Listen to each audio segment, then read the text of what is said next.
Olá pessoal, muito boa tarde. Boa tarde com a paz do nosso Senhor e Salvador Jesus Cristo.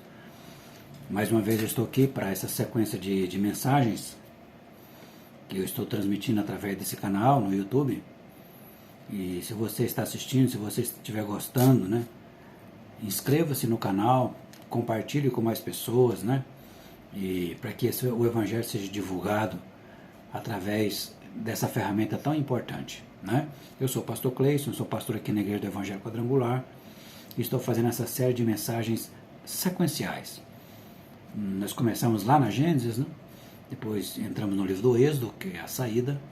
Ontem eu falei sobre o livro de Levíticos, sobre a tribo de Levi, as leis, né? A santidade de Deus. E todos aqueles sacrifícios do livro de Levíticos, é claro que apontava para Jesus, era uma sombra, né, do que haveria de acontecer. Tudo aquilo que está lá no livro de Levíticos era tudo apontando já para Jesus. Isso é importante saber, não é? E hoje nós vamos entrar no livro de Números. Por que Números? Porque Números é por causa de dois censos que foram realizados. O primeiro censo, Deus fala com Moisés para levantar o censo, organizar as tribos, levantar um líder de cada tribo, e cada um desses líderes ia fazendo a contagem da sua tribo, né? Que são os filhos de Jacó. E era contado apenas com 20 anos para cima. Eram homens de guerra. Não contava menino, criança, né? E nem mulher. E na contagem deu uns 63 mil e tantas pessoas. E então esse povo está nessa caminhada no deserto. No capítulo 6 a gente vai encontrar a bênção sacerdotal. Porque hoje nós, quando terminamos o culto, nós ministramos a bênção apostólica, né? Ou a doutrina dos apóstolos. Naquela época, o Antigo Testamento era a bênção sacerdotal, era o sacerdote que ministrava a bênção sobre o povo, né? Que o Senhor te abençoe e te guarde, que Ele faça resplandecer o seu rosto sobre ti, que tenha misericórdia de ti e tal, lá no capítulo 6 do livro de Números. E na sequência a gente vai ver também quando Moisés, eles mandam os espias, né, para espiar a terra prometida, já estão perto da terra prometida, mas ainda estão no deserto, e 10 daqueles espias se acovardaram, acharam que a cidade era muito fortificada, que não tinha como entrar lá e tal, e Josué e Caleb então se levantam e falam, não, nós vamos entrar sim, né? São passagens do livro de Números, e encontramos no livro de Números também, no capítulo 16, aquela história do bode expiatório, né? Quando o sumo sacerdote trazia os bodes, punha a mão na cabeça de um, sacrificava o outro, e mandava um para o deserto, ou seja, para levar os nossos pecados, e o outro, o sacrifício do bode, era levado então para o tabernáculo, e era feita toda aquela cerimônia também para expiação dos nossos pecados. Também no livro de Números nós vamos encontrar aquela história de Balaão, né?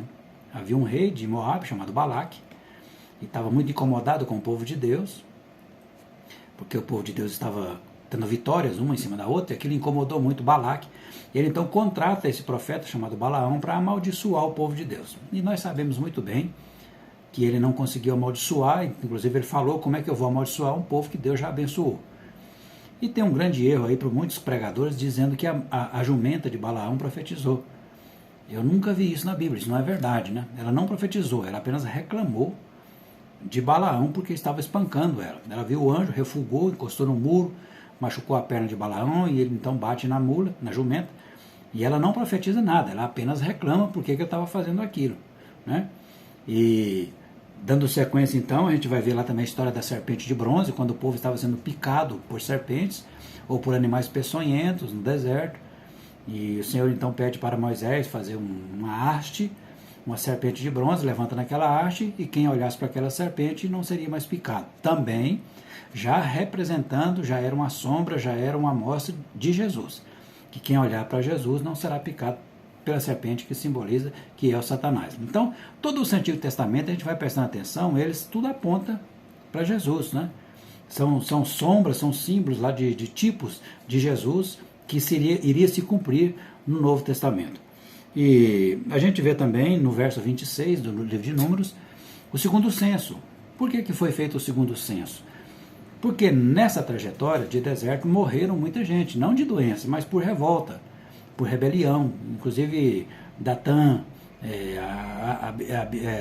Datan e Abirão, né, que se rebelaram. Então muitos morreram durante essa trajetória, inclusive o irmão de Moisés, Arão, Miriam, né, morreram muitos. Então foi necessário fazer um novo censo, uma nova contagem, para organizar essas tribos para entrar em Canaã. Como Deus é um Deus muito organizado, o livro de Números, então, foi feita a contagem dos homens com mais de 20 anos, que eram homens preparados para a guerra, para poder entrar na Terra Prometida. Então, quando você lê o livro de Números, você vai ver muitos acontecimentos no deserto, muitas rebeliões, né? Muitas situações de rebeldias no deserto, que também é contado no livro de Números, porque eles ainda estão caminhando, né? Estão prestes a chegar em Canaã, e agora é feito o segundo censo, a segunda contagem. Cada tribo, cada líder contou quantos tinha na sua tribo, para que organizasse tudo, para que eles pudessem entrar na terra de Canaã. Então esse é o livro de Números. A Gênesis é o princípio, o começo, a criação. O livro do Êxodo é o início da caminhada deles no deserto. Levíticos, que vem da tribo de Levi, é quando fala das leis, quando são ditadas as normas para eles, né? Que também apontava tudo para Jesus, aqueles sacrifícios. Depois nós entramos agora no livro de Números, que é o censo. Foram feitos 2 censos, 2 contagens para organizar as tribos. E amanhã nós vamos falar do livro de Deuteronômio, né? O que significa Deuteronômio, por que Moisés precisou de fazer aqueles discursos, tá bem? Então, boa tarde, Deus abençoe e muito obrigado. Tá gostando? Compartilhe.